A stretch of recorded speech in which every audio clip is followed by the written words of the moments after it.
반갑습니다. 흑우입니다. 최근에 불닭볶음면을 만드는 삼양식품이 그야말로 좀 난리죠. 삼양식품이 왜 이렇게 난리냐 하고 찾아봤더니 주가가 그야말로 미쳤습니다. 최근 1개월 동안은 26%가 올랐고요. 최근 6개월은 116%, 최근 1년 동안에는 243%가 올랐습니다. 2023년 중순보다는 10배가 넘게 뛰었죠. 이러다 보니까 인터넷에선 삼양식품 주식 없는 흑우 업체 이런 얘기가 나오고 있죠. 최근에 또 화제가 되었던 이야기, 바로 삼양식품 막내딸 진세경 씨 이야기죠. 요즘에 그럼 이렇게 삼양식품이 잘 나가니까 창업주 직계 자손인 이런 진세경 씨 같은 분은 돈을 많이 버셨을까 하는 생각을 바로 할 수 있는데, 한국 이야기는 끝까지 들어봐야 합니다. 바로 1년 전에 삼양식품 주주로서는 굉장히 충격적인 뉴스가 하나 나왔었죠. 삼양식품 오너 일가 중 한 분인 진세경 씨가 본인 소유의 삼양식품 전량을 매도했다. 주주 입장에선 주가가 그 당시에 많이 올라서 기분은 좋았겠지만 한편으로는 사람인지라 이런 생각이 들잖아요. 삼양식품이 한 거에 비해서 좀 너무 많이 오르진 않았나? 하는 불안감이 우리 마음속에 약간 들었을 수가 있었을 텐데, 사실 주주 입장에서는 주가 이렇게 뛰는 랠리 속에서 최악의 뉴스가 뭡니까? 오너 일가, 또 최고의 임원진들의 주식 매각이 가장 나쁜 소식 아니겠어요? 그리고 그것도 그냥 조금 주식이 올라서 포트폴리오적인 차원에서 정리하신 게 아니라 0.19%의 지분율에서 총 0%로 가진 주식을 전부 팔았다. 그 이후에 삼양식품의 주식이 어떻게 됐는지 다들 아시죠? 무려 오너 일가가 주식을 전량 매도했는데 삼양식품의 주가는 60만 원에서 2배가 넘게 뛰었습니다. 오너 일가, 직계 막내딸 이런 분들도 주식 타이밍을 잡기가 어려워.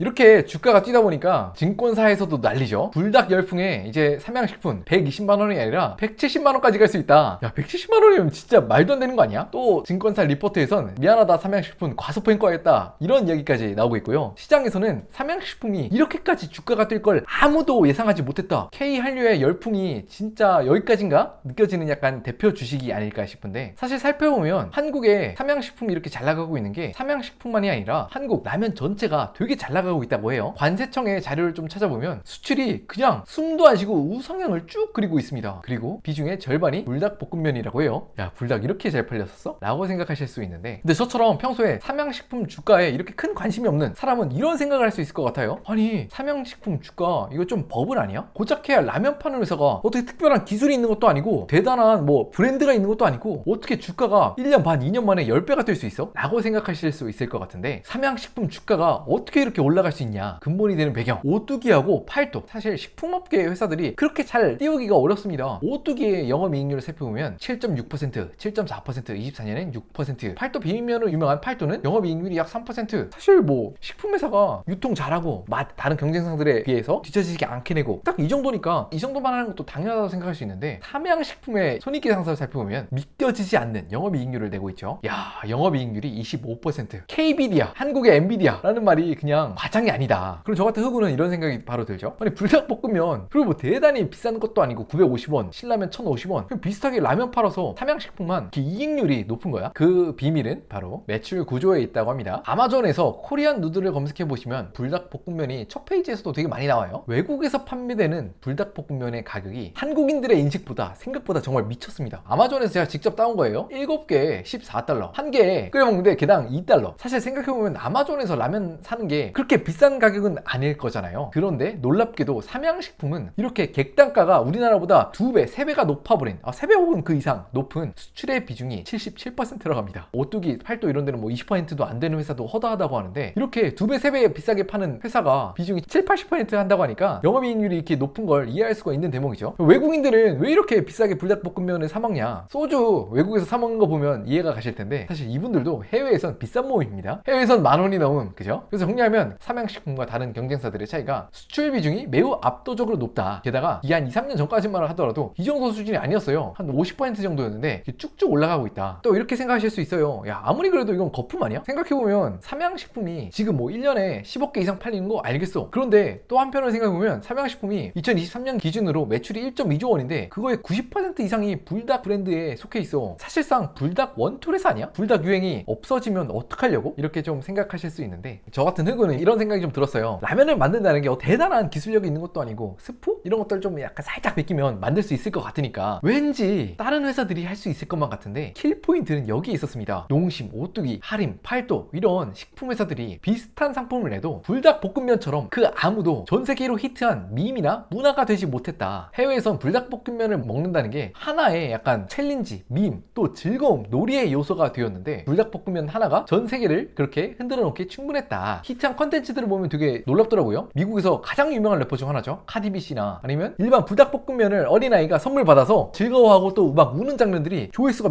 몇 천만 회가 돼요. 한마디로 불닭볶음면이 전 세계인들 입장에선 도전이 됐고 놀이가 됐고 약간 팬덤을 형성했다. 단순한 라면이 아니다. 그런 이야기를 좀 하는 사람들이 있는데 또 이렇게 이야기를 하더라고요. 불닭볶음면은 단순한 라면 제품이 아니라 어떻게 보면 틱톡, 인스타그램, SNS 시대에 남들한테 이렇게 매운 걸 먹어 하면서 자랑하면서 보여줄 수 있고 약간 엔터테인먼트 요소가 있는 시대를 공략한 컨텐츠였다 라고 하더라고요. 실제로 다른 식품 회사들은 라면을 베낄 수 있을 것만 같지만 실제로 해내진 못했으니까.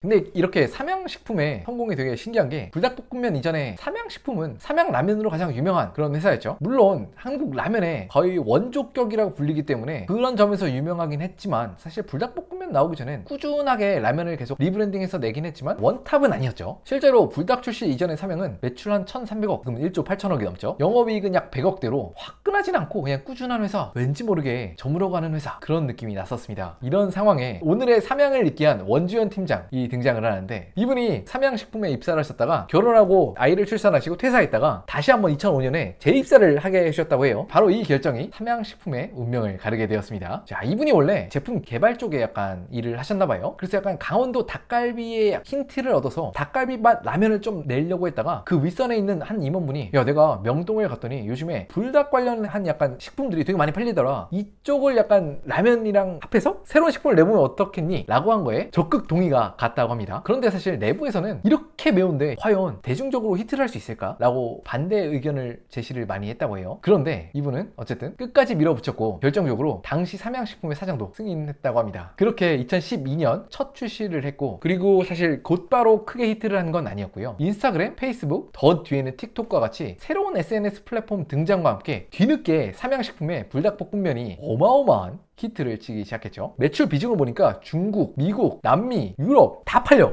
이렇게 전 세계적으로 다양한 배분을 가지고 있는 식품이 이제 우리나라에 있다는 게 되게 너무 신기한데, 그럼 삼양식품 전설의 원주현 팀장님 불닭볶음면을 개발하시고 막대한 포상과 함께 임원 자리 혹은 차세대 CEO 엄청난 포상금을 받으셨냐? 네, 받으셨다고 합니다. 사내 역사상 최고 액수의 포상이 내려졌다고 하는데요. 사내 연구 포상금 1억 원. 지금 회사는 회사 매출 90% 1조 7천억을 불닭볶음면을 내고 있지만 사내 연구 포상금으로 1억 원을 받으셨다고 합니다. 원래 대기업 직원들이 이런 겁니다. 사실 뭐 대기업 직원분께서는 내가 이렇게 만들었는데 왜 나 이런 거밖에 대우를 아니죠? 라고 생각하실 수 있겠지만, 또 회사 입장에선 내가 그만큼 다 막 시설 기반 마련해주고 5년 10년 월급 주고 했으니까 이게 나온 거지. 노동자하고 고용주는 항상 입장이 같을 수가 없다. 그럼 최근 이 불닭볶음면을 만든 삼양식품은 어떤 꿈을 꾸고 있냐? 삼양식품이 아픈 손가락이 있었죠. 라면은 그런 대로 잘 나가고 잘 만들어. 하지만 과자 쪽이 아쉬웠다는 평을 받고 있었습니다. 그래서 이렇게 불닭칩, 감자칩을 상품을 바로 얼마 전에 냈다고 하더라고요. 불닭 브랜드가 워낙 탄탄하다 보니까 앞으로도 또 이게 바이럴 타고 또 매출을 일으킬 수 있다면 주가가 좀 더 오를 수도 있지 않을까. 물론 이쪽 시장도 굉장히 치열해서 두고 봐야 되겠지만, 그럼에도 불구하고 삼양식품에 약간 이런 의의가 좀 있습니다. 사실 그동안 우리나라에 있는 굴지의 식품 회사들, 우리나라에서 내수로 잘 먹고 잘 사시는 건 맞았지만 전 세계로 가 보면은 매출 규모가 1035억, 221억, 순이익 기준에서 40분의 1, 되게 많이 아쉬웠던 것은 사실이었거든요. 전 세계 1위 회사는 좀 어떤 규모냐 한번 그래서 살펴봤는데, 스위스의 유명한 식품 대기업이죠. 네슬레. 시가총액이 무려 320조 원. 그런데 삼양식품의 약간 이렇게 성장세를 보면 영업이익률? 네슬레? 고작 해봐야 너네들 16%밖에 안 되잖아. 우리 삼양식품은 25%야. 삼양식품이 이겼죠. 그런데 뭐 매출은 아직까지는 네슬레 140조 원, 삼양식품은 1조 7,300억. 삼양식품 그래도 매출 끝도 없이 쭉쭉 성장하고 있습니다. 언젠가는 이런 글로벌 식품 대기업 우리나라에서도 뭐 탄생할 수 있지 않겠어요? 그런 때가 오면 시가총액이 많이 올랐다고 해도 앞으로도 훨씬 더 클 수 있는 공간이 있다, 그런 생각이 들고요. 다른 식품 회사들을 찾아보면 K 컨텐츠, K 문화, K 한류의 수혜를 받아서인지 한국의 유명한 식품 회사 중 하나죠. 오리온, 초코파이. 야, 주가가 최근 1년 동안 33% 올랐고요. 그리고 농심도 6개월 주가 추이를 보니까 33% 올랐다. 앞으로 더 많이 가져야 되고, 앞으로 K 식품 회사들 더 할 수 있지 않을까. 여러분들은 어떻게 생각하시나요?